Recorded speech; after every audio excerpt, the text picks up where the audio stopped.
Welcome to Demystify Magic with Molly and Madison. I'm Molly, a former skeptic turned full-time energy healer and teacher. And I'm Madison, a born and raised witch running my family's crystal shop. And we're here to explore all things woo through the lens of both science and spirituality so that you can find the moments of magic in your everyday life and create an intentional spiritual practice. So if that's what you're into, find a cozy spot, take a deep breath, and let's demystify some magic. Howdy doody! Howdy doody, friends. So excited to be here with you all. So thrilled. Living our best lives. Living our best lives. It's been almost a year and we still don't know how to start these episodes off, so we're just going to kick right into it. Perfect. Every day when we press record, it's as if all rational thought leaves my body. I have no idea how to even form a sentence. Maybe by year 2. Maybe that'll be our goal for the second year of Demystify Magic. Settle on an opener. So we are coming up on 1 year of Demystify Magic, which is, dare I say, Bonktown. Bonktown, USA. Population. Bonktown. All of us. All of us. It's been an amazing, incredible year of just like fun and community, and we really want to celebrate it. So, drumroll please. We're doing a party. Yay! Yay! Happy birthday, Demystify Magic. Happy birthday, Demystify Magic. So if you are in the St. Pete area of Florida, we are doing a cute little party on May 19th at this little place called Spellcrafter. Maybe you've heard of it. I don't know. It's just this like new place. We thought it might be a cute place to check out. We've never been before. So you can come hang out with us. We're going to do on May 19th, which is a Sunday, we're going to do a cute little meet and greet in the store from 3 to 5 p.m. If you want to come hang out, say hi, maybe buy some bones or candles if you want to, or just say hi, give us a high five, tell us your favorite episode. And then if you want to come to a special private recording of a year ahead reading and live meditation, we are going to be doing that for 25 lucky guests at 5:15 that evening at Spellcrafter. So we will leave all of the details and the ticket information down below. Meet and greet is totally free. Come hang out, come say hi. If you want to join the event, hop on those tickets fast because there are only 25 of them available. We should get a birthday cake. Of course we should. Okay, glad that's decided. and we need a spread from Chicken Salad Chick. We might just. I'll have to reach out. I'm so excited. Mostly I'm excited that this podcast has given us another opportunity for it to be a business trip, for you to come hang out with me. We're just really grateful and excited and want to hang out and share that gratitude because none of this would be possible without you guys. We love you and we appreciate you and we can't wait to celebrate with you. Yay, see you there. All right, on with the episode. I am excited about this episode because we kind of teased it on one of our last episodes. I feel like we've been teasing a lot of episodes in our episodes. And so I can't remember which episode, but we talked a little bit about, it was our piss poor mood episode. Mm-hmm. We talked about how we know when we're going to be in a piss poor mood because our energy cycles, we have tracked it. And you all wanted to hear more. So we're going to dive into that today. But first, we must address the elephant in the room. We must, because we are recording this on Monday, April 22nd, which means our Lord and Savior Taylor Swift has dropped not 1, but 2 albums in the last week. And so, because our Magic Moments will be the Tortured Poets Department anthology, we figured today Madison and I would share our top 5 songs from the double album. I don't know what yours are. You don't know what mine are. So this is going to be interesting to see if there's any similarities. I know. I can't wait. We very intentionally discussed only minimally. Mm-hmm. So I'm excited. And immediately before I start speaking, I'm like, do I want to change something? No. Go. Give me 5 to 1. Go 5 to 1. 5 to 1? Okay. Number 5. Do we want to go do we want to take turns? Like say our 5th and then our 4th and then our 3rd? No, I want to hear all 5 of yours and then all 5 of mine. Okay. Fine. Fine. Number 5, I have Chloe or Sam or Sophia or Marcus. Good one. 4, I have But Daddy, I Love Him. Mm-hmm. Mm-hmm.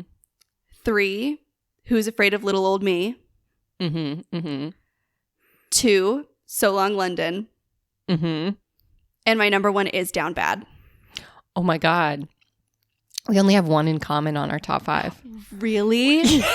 This is the opposite of what I anticipated. Yeah. I mean, a lot of yours were ones that are like in my top 10 for sure, but just didn't make the cut.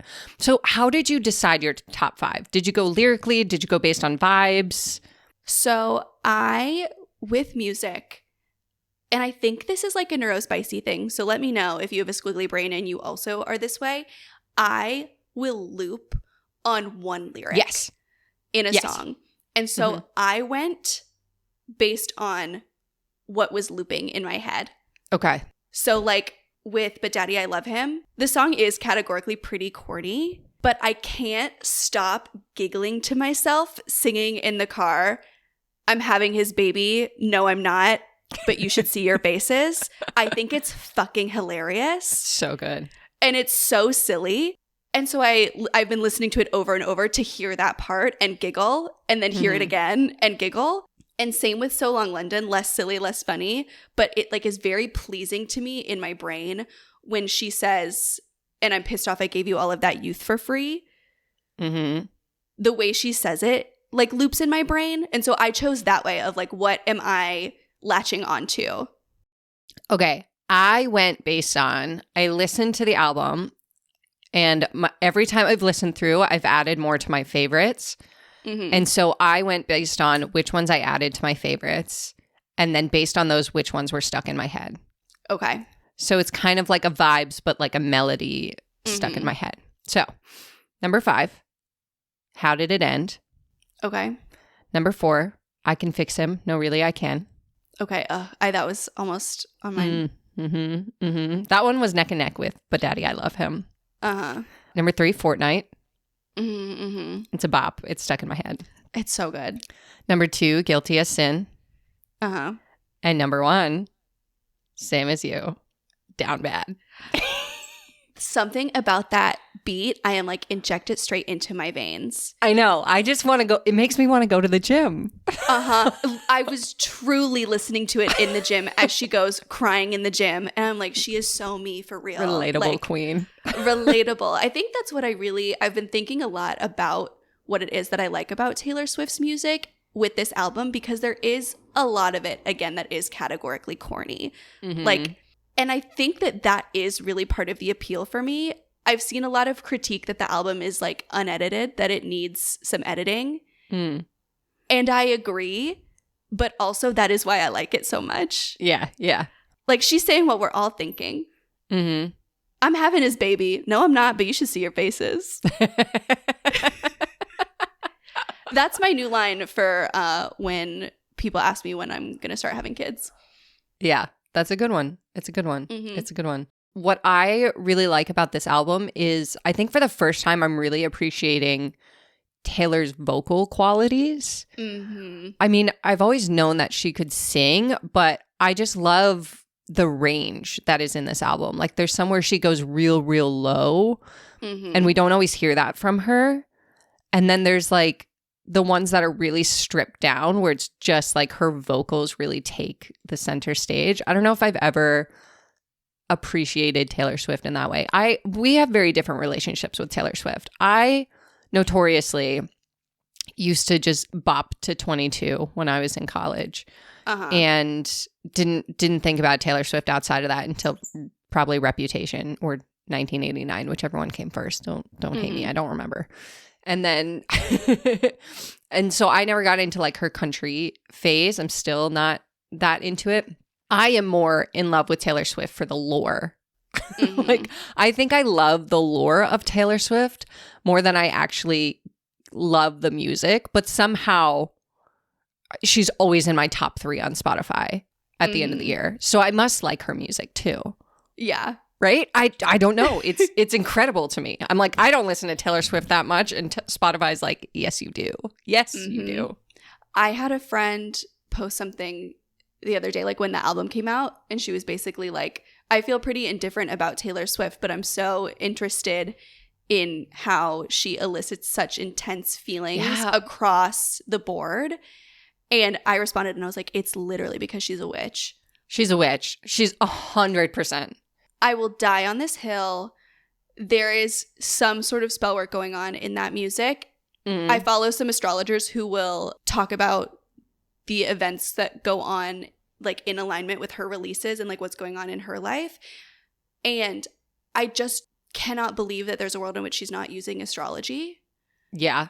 It, at the very least, Oh, yeah. has an astrologer on staff. Oh, for sure. If we're going with my true belief system, like there is ritual work going into the phenomenon that is Taylor Swift as a brand. Yeah, there has to be. There has to be. I mean, she uses color magic. She uses numerology. And the way that she creates, like everyone, regardless of, not everyone, but so many people are incensed by her with like the full range of the human emotion. Yeah. In a way that is so fascinating to watch. Even songs that I think are bad that she has written, I am still in some way like listening to and singing along to, and somehow like, how do I know every word to the song that I don't think is very good? Yeah. Yeah. She has bespelled the world populace. When do you think it started? When do you think she started spelling? I don't know. I think it really came to the forefront in folklore. That's when I like came back. So I am originally from North Carolina. So I was big in the Taylor Swift country music emergence. And then she left country music. I entered my I'm not like other girls phase. Sure. And then came back during folklore and seeing like even in the way that it is in the concert, like you see people talk about how she's doing witchcraft on stage, but it's like with the negative connotation, like she's up there, she's doing Satanist worship on stage, whatever, blah, blah, blah. I think that it really entered the forefront of how she operates with folklore. Like I think she embraced that side in the pandemic, like I see a lot of people did. Yeah. Yeah. That's interesting. Yeah, let us know your top 5 from the Tortured Poets department. Send us a DM. Let us know what you have in common with us. I feel like I was full on ready to just do a whole episode about how Taylor Swift is a witch. Honestly, maybe one day. Maybe. Let us know if you want to see it. But we are here to talk about energy cycles, how to figure out your energy cycle and then how to make the most of it. I'm excited because this is something that we really have like implemented into our lives in a way. I would say this is like one of the larger parts of my personal spiritual practice is working with my energy cycle. And we're going to use the lunar cycle as an example of an easy way to like intro into this. This is something that I recommend a lot to people who are looking to create rituals to go along with the full moon and the new moon. Yeah. And especially if like what you see online or what you hear people talk about doesn't super jive with you or doesn't feel authentic, it could be because your energy cycle isn't jiving with the energy along with those rituals that you see people talking about online. Like, you know, the common consensus for a lot of people is that you manifest under the new moon and release under the full moon. That does not work for everybody. So if you fall into that boat, we're going to use the lunar cycle as a good example of how to work with your energy cycle. Yeah. I tend to look at my energy cycle from like 4, like if you had 4 circles getting smaller around each other. It's like we have the seasonal cycle that we talk about in our equinox and our solstice episodes, where it's like there's kind of a theme to the energy of the season. And then there's the lunar cycle. And then there's like your weekly cycle, and then there's like your daily cycle. So there's like the more you get to know the ebbs and flows in each of those cycles, the more you can work with it. So for the lunar cycle, it's like there are times in that month that you have more energy. And then there's times where you feel like you're in a piss poor mood. And then there's times in between. There's times where you feel really productive, and there's times where you feel really like you just want to be a potato. And a lot of us, we don't recognize that that's a cycle. And so we almost like work against our natural energy. Like we try to do more things when we feel like a potato, and we don't have as much to do when we have a lot of energy. So one of the best things that you can do to start to figure this out is just start to track how you're feeling. And you could do this through, you know, through 3 months. You could do this through the entire year and just keep an eye on it. That tends to be what I do because I have such drastic changes through the seasons that by the time I track 3 months, it's like, well, let's start again. Mm-hmm. So I'm always kind of like fine tuning and working with, the energy around, but start to track over the lunar cycle when you have energy, when you feel less energized, when you feel motivated, when you feel less motivated, when you're sleeping well, when you're sleeping like crap. Kind of like, I kind of see it as like when I'm operating at my best self versus when I'm kind of struggling. And then when I feel like a superhero. Those are like the 3 levels that I have. Uh-huh. And so I know like, okay, it's a full moon this week. I am going to be somewhere between less than my best self and my best self, depending on like the weather and the day of the week.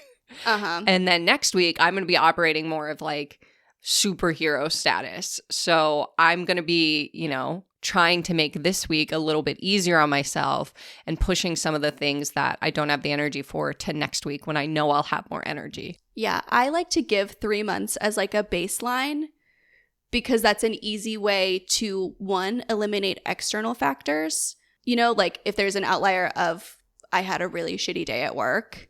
Yeah. That maybe doesn't have as much to do with the moon and maybe has to do with life. But also it's a short enough time frame that you can go back and read through your past journaling without it being too overwhelming. Mm-hmm. In a perfect world, I would journal this way for the rest of my life and find all of my patterns throughout the years and the seasons and all the other cycles of the world in my life. That's my goal. But I know 3 months-ish, I can at least be consistent enough to see patterns without becoming overwhelmed by information. And also, if you already have a journaling routine, 1, I want to be you. I want to be like you. I am aspiring to be you every day. But 2, this is something that's really easy to implement because you can literally just write at the top of your page what phase the moon is in. Or if you have like a habit tracker, or if you do like bullet journaling, again, I want to be you so bad. How did you get your handwriting to look so nice? I have a lot of questions, slide into my DMs, but also it's super easy to fit it into something that you're already doing if journaling is already a part of your life. And if journaling is something that you want to do because you know it's good for your mental health, this is a really great way to make it witchy if that is something that will propel you forward. I'm going to tell you I hate journaling, so this is what I do to track my energy is I live and die by my Google Calendar. It has, I'm a time blocker. So I have like 4 different Google calendars that all sync up. They're color coordinated. So I have like a time blocking calendar and I have an appointments calendar and I have like a things that have to get done calendar and blah, blah, blah. And so I block my week ahead of time. So on Fridays, I block the week ahead. And then I edit it as I go so that it represents what I actually got done.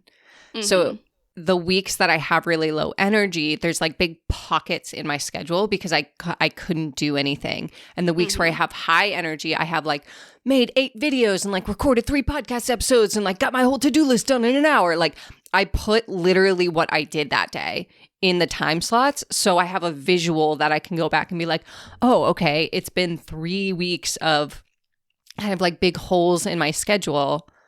I know I'm coming up on a good week next week.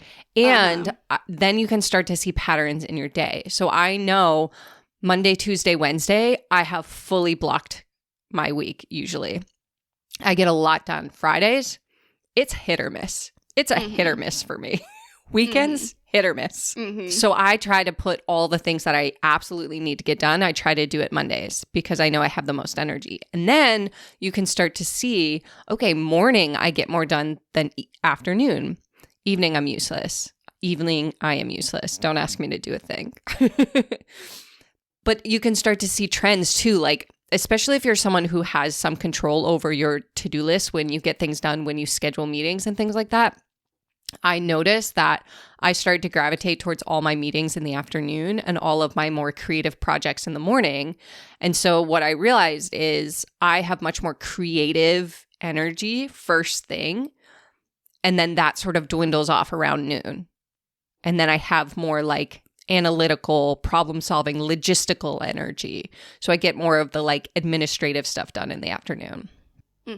This was how I knew that you really did love and care for me is last week I had a really busy week and we needed to meet about something. And I asked you if we could do it after your 4 p.m. call. And you said you are the only person I will meet with in the evening. Only because I love and care for you will I meet you in the evening. It's true. And I'm still riding that high. It's true. It's true. I don't know what it is. I do know what it is. It's because I know I need boundaries around my time. Otherwise, I will just work 24/7 because I love my job. But then I'll burn out and I'll hate my job. So I try really, really hard to stick to like normal business hours. But God, it is really hard because I do. Yeah. I work with people all over the world. So I'm like, oh, the only time you can meet is 7 p.m. on a Sunday. And if you're listening to this and you're not someone who has a ton of control over your schedule, I don't want you to think that this is like useless to you, because I also think it's a really incredible tool purely from the aspect of giving yourself grace. Yeah. Like if you can know and understand that you're useless in the evenings, when you do have things that come up in the evening that you don't have control on whether or not you do, there's a level of understanding and empathy that you can give yourself that, at least in my experience, it does make me a little bit even more productive in those times, because I'm not pushing myself to do things that I'm not capable of in that time frame. Yeah. I also think that we have this tendency to put our best energy into work. And so if you are someone who doesn't love your job or you work for someone else, I think this could really help you shift like your wake up sleep schedule so that you have more time to yourself when you feel your best. Because I know for me, like I've always been that creative morning like energy. I've always felt my best in the morning, even though I never considered myself a morning person. But when I worked for, jobs that I hated, I would wake up right before I had to go to work in the morning, and then I would come home and I would be exhausted. And that's partly because my job was tiring, but also partly because I don't have the energy in the evenings. And so I started waking up like just an hour earlier just to sit and drink coffee and be by myself and be, a human having a life outside of work where I didn't feel completely depleted. And that totally changed my days. Yeah, I think that even like as a concept on its own of not starting your day based on when you go to work. I don't know if I'm like really saying that right, but so it makes me think of when I would work evenings. Also, I think this is a squiggly brain thing because we talk about this. Yeah. If I worked at 3, genuinely, my day would start at 3. Yeah. Yeah. Like you're just buffering until then. I'm buffering until then. And so decentering your workday as like, instead of the beginning and end of your day, it is, albeit a big block, but it is a block. Yeah. In your schedule, and choosing things like wake up times based on what feels good rather than like, how late can I get ready and still make it to work on time?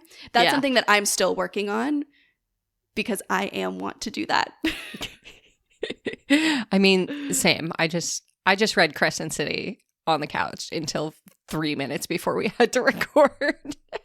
I was fully on FaceTime until 10:59 when so beautiful. Also, for everyone wanting a Crescent City update, I am totally leaving Madison in the dust. I know. We have switched places. I am so bad at a reread. I have read a full book in between. And I am 20% through book 2. In my defense. I've had a lot going on. You have. For new listeners, I run 2 businesses with my mom, and my mom is out of town. And so I am both her house sitter, her dog sitter, and her other half of the business sitter. So there's a lot happening. No excuse. I'm trying my best. I honestly might like watch a YouTube summary of the first Crescent City and just get the audiobook. Start the second one. I can't listen to a sexy audiobook. I don't know if that's because of my like delicate sensibilities. It's not that sexy of a book. I guess it's not really. It's just sexier in my head, I think. Yeah. I also can't remember what happens in which one. Oh, okay. I'll give you a TLDR later.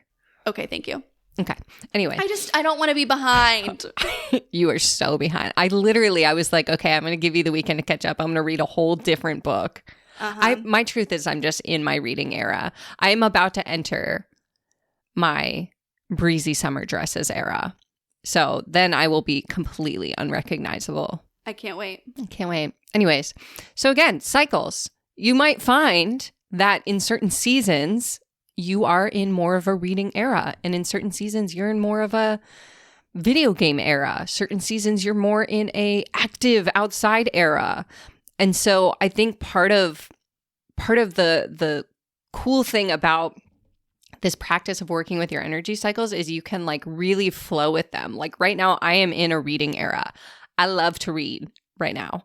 Last year, I've read more books in the last 3 months than I have read in the last 10 years. Mm-hmm. Like collectively, probably. And they're long, long, long books, like more pages than I've probably read in my entire life. I'm like whipping through 800-page books in like 4 days. It's bonk town. And that's just the era I'm in. That's the energy that I feel pulled towards, is just this quiet kind of like in their fiction books for the first time in my life. And I'm just flowing with that. I'm like, all right, I'm not going to force myself to read a nonfiction book right now. I'm not going to force myself to, scroll on my phone all day like I used to. Like, I'm just going to be in this energy that I'm being pulled towards, and I'm just going to trust that that's what I need right now. You know what's so funny? I'm realizing as you're talking about this that I am in my nonfiction era, and maybe that is why I'm struggling so hard to keep up with you. Yep. I've talked about this on the podcast before, where I treat most of my witchy books like reference books. Mm-hmm. And so it's rare that I will like read a book from cover to cover if it's more informational. And I listened to an entire book on the Morrigan in like 3 days in my drives to and from the shop. And I struggle so hard with history, and this is all history. And I was like living for it. Oh, weren't you a history major? No, I was an English major. My ex-boyfriend was a history major. Oh, that's awkward. I was like, there's something about you and history. Uh-huh. There is. Years of it. Yeah. Okay. All right.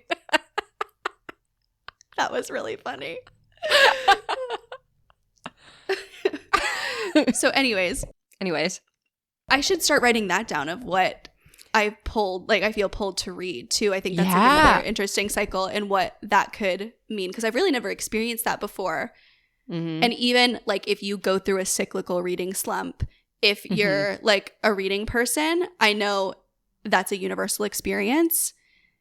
That is another great way to track your energy and what's going on. Yeah. I think like if you're struggling to track your energy, or this idea of tracking your energy feels like foreign to you, pick something that you do often, like a hobby that you do often, and track based on that. So if you are like someone who knits and you went through like a big knitting phase and then you just kind of put it down, or there's certain times of the month where you just like can't get enough knitting, and certain times of the month where you're like, I don't even want to touch it. I can't focus long enough, or I can only knit like 2 rows at a time or whatever, versus the times where you could just knit all the night long. I think that's a beautiful way to track your energy cycle too. I just had a great idea that I will never, ever implement. So I need somebody else to do it. Tell me. Okay. Have you ever heard of a temperature blanket, but with your energy. But with your energy. Oh my God. I want to be a crocheter so bad. I can't. It is an excellent act of meditation. I am the classic grown-up gifted kid that if I'm not perfect at it on my first try, I'll never, ever do it. And so I did start not a temperature blanket. I tried to do it with like planets in 2023. Like when what sign the planets were in or something. I actually can't even remember what I tried to do. It was very complicated. I also had never crocheted before. Nice. Way to start. I did like maybe 1/2 of a granny square, and I was like, I'm ready for a blanket. Yeah. So if that tells you anything, I fucked up one stitch and I quit. Yeah. I bought like, it's truly like $150 worth of yarn sitting to my left right now that goes untouched. So if you I need somebody to do an energy blanket. Someone do an energy blanket, please. I'm Please. Begging you. Yeah, that is cool. I like that. I like that idea. It's another way that makes it an active meditation. Mm-hmm. You sit and you do your one row. I saw someone do a poop blanket where they categorized their poop as different yarn I also colors. saw that. Yeah, I was like, that's nice for the IBS girlies in the house. I was deep in crochet TikTok for a very short period of time.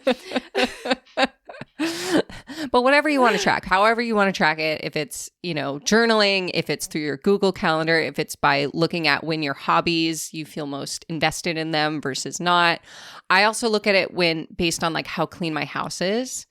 I know around the full moon, like right before the full moon, my house feels so cluttered, even if it's not. The energy just feels really cluttered. And I just need to clear everything out. So I plan like a deep clean the weekend of the full moon or the weekend before the full moon. The new moon, I tend to impulse shop. I look at my Amazon account, my Amazon order history, and I tend to impulse shop around the new moon. And then the full moon, I feel really cluttered and I make all of my returns. It's so wild. There's so many different ways you can track this. Thank God the lunar cycle falls within the 30-day return window. I know. So now I have it set up like this weekend, I made all my returns. That is really funny. I know. And I didn't go check my P.O. box because I was like, I have way too much cardboard in the back of my house. I need to get rid of this cardboard before I pick up any more packages. Yep.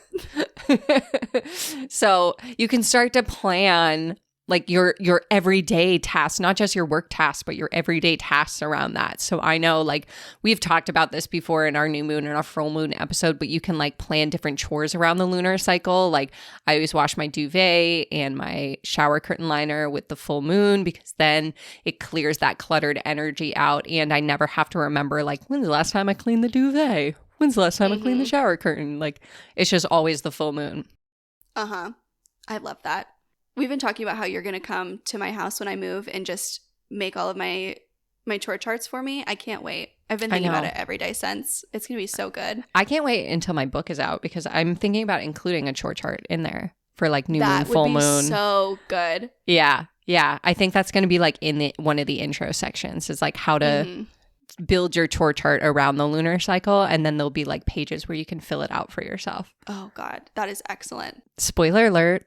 Spoiler alert, behind the scenes. This is also something that you can do with your ritual work. So if your spiritual practice is something that you want to bring focus and attention to, track what feels best when. When do you feel most spiritually connected?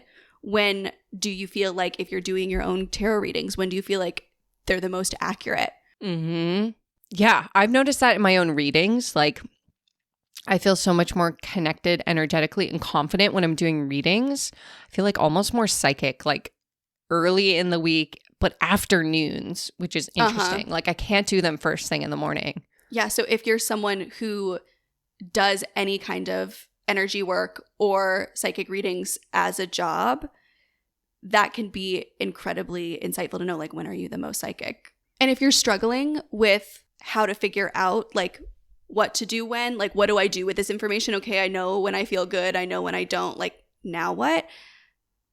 This can be a great time to meditate and ask for guidance, like, from spirit. Yeah. Yeah. So, like, go listen to our spirit guides episode. Yes. And if you know, okay, my readings really, like, hit different at 4 p.m. on Tuesdays. Now I know, okay, what am I supposed to be doing when I feel spiritually connected, or when I have the most energy, or when I feel the most productive? Meditate on that. And also, I think it's really important to note and acknowledge that, like, it's okay to have some trial and error. Oh, yeah. That's the fun of it. Exactly. Like, have it's all fun information. With it and figure it out. This is just like data that you now get to have fun with and interpret and use however you want. There's really no right or wrong in how to work with it. Yeah. And I think it's really powerful to start to see your fluctuations in energy as data, because we are so quick to judge how we feel and judge when we don't feel 100% 24/7, 365. But when we start to take the emotion out of it and we just see it as a data point, we just see it as information, then we come into that energy of curiosity, which we know, reminds your brain that you're not being chased by a tiger and then makes everything that much easier. Mm-hmm. These are all just data points that you get to assign your own meaning to. Yeah, or no meaning to, and just help you figure out how you can feel best moment by moment. I love that. Love it. All right. I think we did it. We did it. Let us know your questions. Go ahead, slide into our DMs or fill out the form in the show notes down below. Yeah, and if this is something that you have already been doing, let us know how you did it, how you got there, and what cycles you notice in your own life, and what cycles you follow of, do you do it only by the seasons? Do you do it by the lunar cycle? What is your unit of measure? I'd love to know. Tell us. Until next time. Bye. Bye. Thanks for listening to Demystify Magic with Molly and Madison. If you want to learn more about us, you can find all our links in the show notes. We'd love to know what you think of today's episode, so drop us a review or give us a shout out on social media. And don't forget to let us know your magical moment of the week. Okay, love you. Bye.